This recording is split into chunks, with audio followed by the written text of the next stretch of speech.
नमस्कार, मी दिनकर शिंदे. आपण पाहताय DS न्यूज. तुमचं मत माझं मत मध्ये आपलं स्वागत. मित्रांनो, आपण नवीन असाल तर चॅनलला सबस्क्राईब करायला विसरू नका आणि कॉमेंट्स आणि लाईक द्यायला तर अजिबात विसरू नका, कारण ते आमच्यासाठी अत्यंत महत्त्वाचे आहे. आज एक पुन्हा नवीन विषय आणि महत्त्वाचा विषय मी घेऊन आलोय. तो म्हणजे असा आहे की राष्ट्रवादी काँग्रेसची उभी फूट झाल्यानंतर छगनराव भुजबळ हे शरद पवार म्हणजे त्यांचे जे दैवत म्हणून त्यांनी मानले गेले होते, त्या शरद पवारांना सोडून अजित पवारांसोबत तयार झालेल्या राष्ट्रवादीच्या गटामध्ये ते सहभागी झालेले आहेत. आणि यामुळे त्यांच्यावर जो रोष येतोय, त्यांच्यावर जो आक्षेप येतोय, यामुळे अजित पवारांना सोडून आता छगन भुजबळ पुन्हा समाजाचे होतील का? कारण त्यासाठी ते प्रयत्न करतायत असं आपल्या लक्षात येत आहे. या मुद्द्यावर आपण चर्चा करतोय. मित्रांनो, छगनराव भुजबळ हे मूळचे शिवसेनेचे बाळासाहेब ठाकरे यांचे कट्टर शिवसैनिक, एक लढवई नेते. परंतु काही अंतर्गत स्वार्थासाठी म्हणा, काही मतभेदामुळे म्हणा, त्यांनी शिवसेना बाळासाहेब ठाकरेंना सोडलं, जे की बाळासाहेब ठाकरे त्यांचं दैवत होतं. ज्या बाळासाहेब ठाकरेंनी छगन भुजबळांना बोटाला धरून राजकारणात आणलं, सत्तेत बसवलं, उपमुख्यमंत्री, मंत्री, अनेक मंत्रिपदाची जबाबदारी सुद्धा त्यांच्यावर दिली. परंतु हे सगळं असताना भुजबळ साहेबांनी बाळासाहेब ठाकरे आणि शिवसेना सोडली, काँग्रेसमध्ये गेले आणि शरद पवारांसोबत त्यांनी काँग्रेसही सोडली आणि राष्ट्रवादी पक्ष स्थापनेमध्ये महत्वाची भूमिका बजावली. शरद पवार यांचे ते अत्यंत खंदे समर्थक, अत्यंत चाहते आणि ओबीसीचा चेहरा तयार करण्यासाठी शरद पवारांनी त्यांना पूर्ण पाठबळ दिलं. समाजामध्ये मुरतील, जातील, भेटतील अशी मंत्रिपदं छगन भुजबळांना दिली, जेणेकरून समाजाचा त्यांचा संपर्क येईल, संबंध येईल आणि पक्षाला त्याचा फायदा होईल. भुजबळ साहेबांनी त्याचा फायदाही करून घेतला, पक्षाचाही केला आणि स्वतःची इमेज, प्रतिमा ओबीसी नेता तयार करण्याची सुद्धा त्यांनी केली होती आणि त्याला बऱ्यापैकी यशही मिळालं. विशेषतः माळी समाजाचे नेते म्हणून ते पुढे आले. माळी समाज मोठ्या प्रमाणावर राज्यात आहे आणि याच माळी समाजानं भुजबळ साहेबांना आजपर्यंत तारलं, त्यांचं राजकारण टिकवलं. परंतु नंतरच्या काळामध्ये कुठल्याही समाजामध्ये एक गट नसतो, एक नेता नसतो, अनेक नेते असतात, अनेक गट असतात, प्रत्येकाची विचारसरणी वेगळी असते. त्याच पद्धतीनं माळी समाजामध्ये सुद्धा 2-3 गट पडले गेले आणि माळी समाज सुद्धा वेगवेगळ्या गटामध्ये विखुरला. अशा परिस्थितीमध्ये केवळ एका समाजावर आपलं राजकारण चालणार नाही हे लक्षात आल्यानंतर शरद पवार यांच्यासोबत अजित पवार आणि इतर मराठा समाज नेते आहेत, त्यांच्यासोबत मराठा समाज मोठ्या प्रमाणावर एकवटलाय. ओबीसी समाज आपण एकत्र केला पाहिजे, हा प्रयत्न भुजबळ साहेबांनी केला. शरद पवारांनी त्याला बळ दिलं आणि भुजबळ साहेबांनी ओबीसी जातीमधल्या ज्या शेकडो 300-350 जाती आहेत, त्यामधल्या अनेक जातींचे लोक आपल्या सोबत घेऊन पुन्हा एकदा ओबीसीचा चेहरा होण्याचा प्रयत्न केला. नव्हे ते झाले आणि त्या पद्धतीने त्यांनी कामही केलं. परंतु हे करत असताना भारतीय जनता पार्टीच्या केंद्र सरकारच्या ईडी कार्यालयानं त्यांच्यावर कारवाई केली आणि हजारो कोटींची, लाखो कोटींची जमीन किंवा त्यांची प्रॉपर्टी त्या ठिकाणी जप्त केली, तिला सील ठोकलं आणि छगनराव भुजबळ यांना जेलमध्ये पाठवलं. हा इतिहास आपल्या सगळ्यांना माहिती आहे. अशा परिस्थितीमध्ये छगनराव भुजबळ यांच्या सोबत असलेला जो बहुजन आणि ओबीसी समाज आहे, ओबीसी मतदार आहे, हा भाजपवर चिडलेला आहे, भाजपवर नाराज आहे. एक वेळ जीव गेला तरी बेहतर, पण भारतीय जनता पार्टीला आम्ही मतदान करणार नाही अशी भूमिका छगनराव भुजबळ यांच्या सोबत असलेल्या चाहत्यांमध्ये, कार्यकर्त्यांमध्ये, मतदारांमध्ये आहे. कारण का तर ज्यांना ते दैवत मानतात त्याच भुजबळांना ईडीची कारवाई झाली आणि जेलमध्ये जाऊन बसावं लागलं. जेलमध्ये त्यांची काय अवस्था झाली होती हे आपण सगळ्यांनी प्रसार माध्यमातून पाहिलेलं आहे. त्यांच्याकडे पाहतही नव्हतं अशी त्यांची स्थिती त्या ठिकाणी होती. परंतु हे सगळं होत असताना गरज असो किंवा नसो, सत्तेसाठी सगळं काही, याच उक्तीप्रमाणे ज्यावेळेस अजित पवारांवर कारवाई झाली आणि भारतीय जनता पार्टीने त्यांच्यावर दबाव टाकला, त्यावेळेस राष्ट्रवादी काँग्रेसमध्ये उभी फूट पडली. जशी उद्धव ठाकरेंच्या शिवसेनेमध्ये पडली एकनाथ शिंदे गटाच्या माध्यमातून, तशीच अजित पवार हे शरद पवारांना सोडून बाजूला गेले आणि ज्यांना दैवत मानत होते त्या शरद पवारांना सोडून छगनराव भुजबळ हे कधीच जाणार नाही असं वाटलं होतं. परंतु ते सुद्धा पहिल्याच बैठकीमध्ये अजित पवार यांच्या सोबत गेले आणि राज्य सरकारमध्ये सहभागी होऊन मंत्रिमंडळामध्ये कॅबिनेट मंत्र्याचा दर्जा त्यांना मिळाला. नव्हे ते कॅबिनेट मंत्रीच आहेत आणि अजित पवार यांच्या सोबतच देवेंद्र फडणवीस या भारतीय जनता पार्टीच्या अनेक मंत्र्यांच्या मांडीला मांडी लावून ते बसले. मित्रांनो, हे समाजाला पटलेलं नाही, राज्यातल्या जनतेलाही पटलेलं नाही. कारण तुम्ही एका विचारसरणीनं पुढे आलेला आहे, एक विचार घेऊन तुम्ही पुढे जाताय.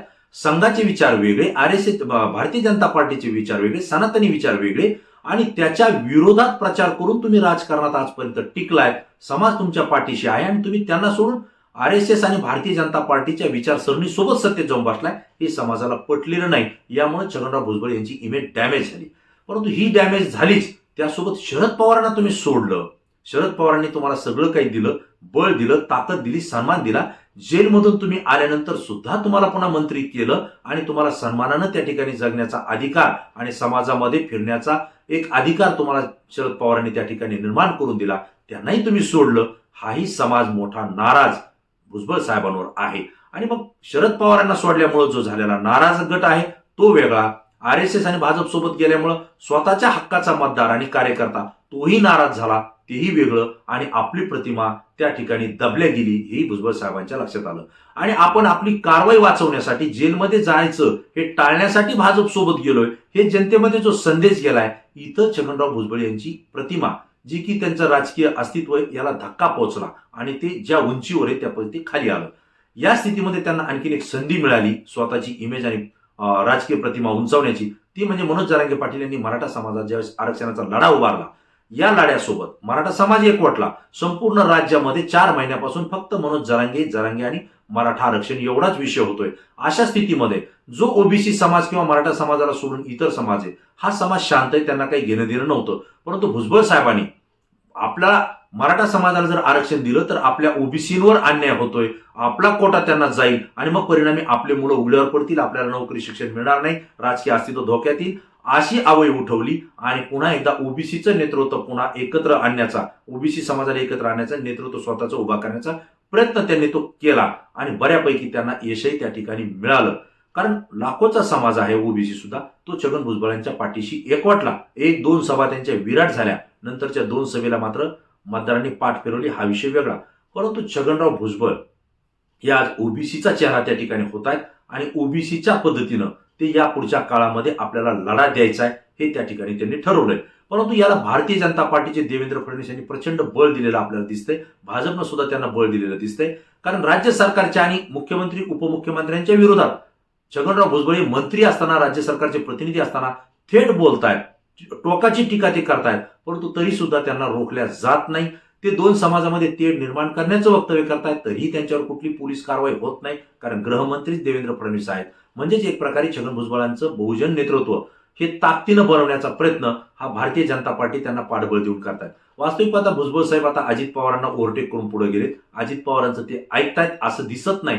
कारण अजित पवारांचाच पक्ष अजून अडचणीत आहे, त्यांनाच पक्ष आणि नेतृत्व त्यांचं अंतिम आहे की नाही हे त्यांच्या लक्षात येत नाही. आणि सिनियर असलेले छगनराव भुजबळ हे त्यांच्या शब्दात किती दिवस राहतील या पद्धतीचा प्रश्न उपस्थित करणारा व्हिडिओ DS न्यूजने यापूर्वीच बनवलेला आहे, आपण पाहिलेला आहे. त्यामुळे ते अजित पवारांच्या नेतृत्वाखाली जास्त काळ टिकणार नाहीत. दुसरी गोष्ट अशी आहे की त्यांना आपली ईडीतून वाचवायचंय म्हणून भारतीय जनता पार्टीनं त्यांना पूर्ण पाठबळ दिलेलं आहे.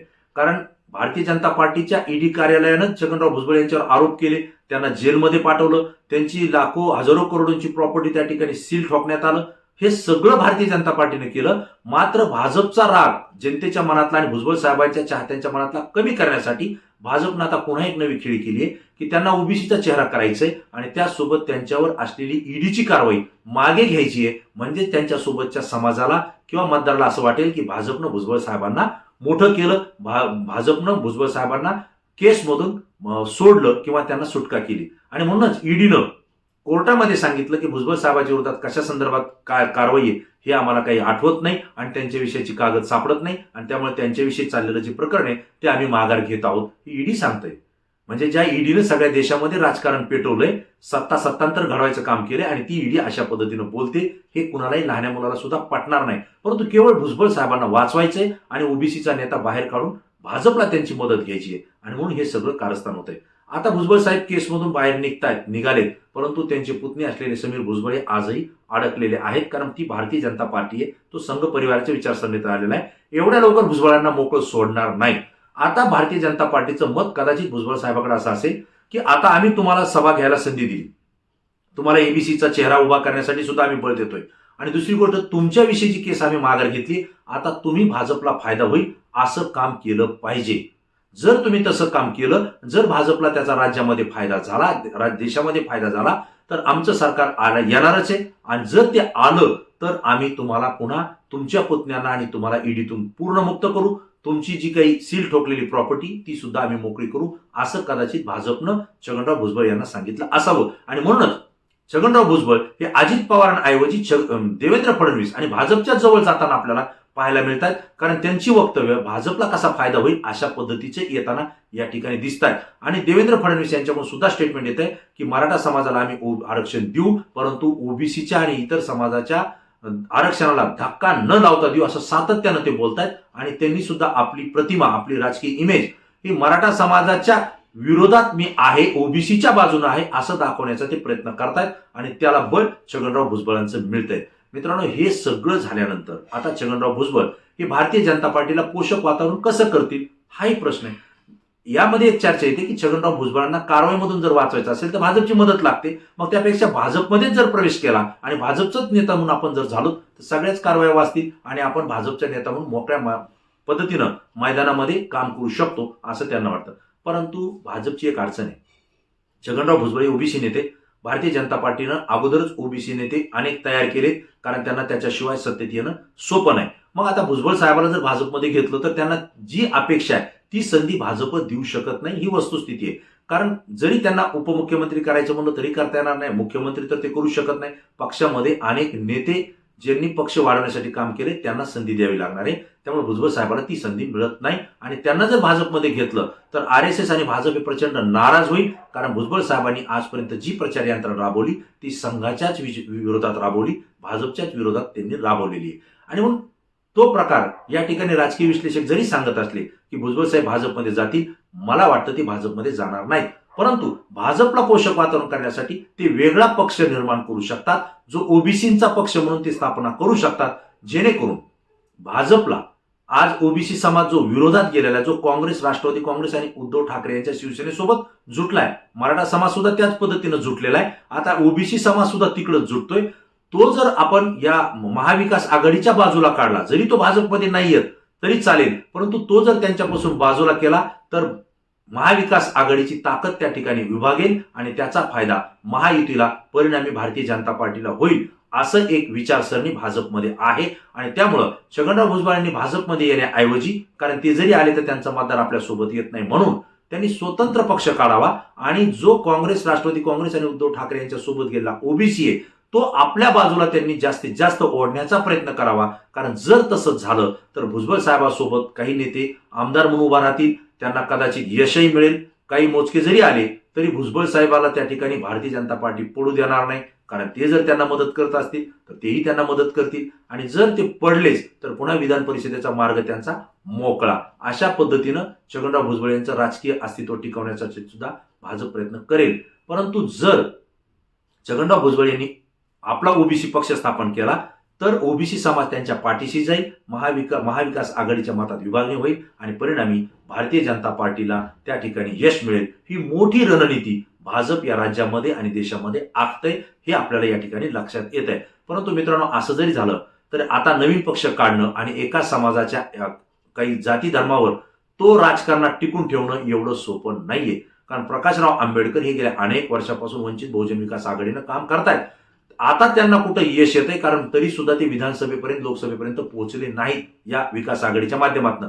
परंतु आता मात्र त्यांच्या आघाडीनं बाळसं धरलेले, तारुण्यामध्ये ती आलेली आणि ती महाविकास आघाडी सोबत जुटते. त्यामुळं जो बहुजन समाज आहे वंचित, तो प्रकाशराव आंबेडकर यांच्या सोबत गेलेला आहे, तो महाविकास आघाडीला जुटतोय. त्यामुळे भुजबळ साहेब जरी बाहेर गेले तरी ओबीसी आणि इतर समाज हा त्यांच्यासोबत इतक्या मोठ्या प्रमाणावर जाईल असं चित्र दिसत नाही. परंतु तरी सुद्धा राज्यामध्ये जी चर्चा आहे की छगनराव भुजबळ हे भाजपमध्ये प्रवेश करतील की नवा पक्ष काढतील, याविषयी तर्कवितर्क आहे. या दोन्हीविषयी माझं मत मी आपल्याला व्यक्त केलं.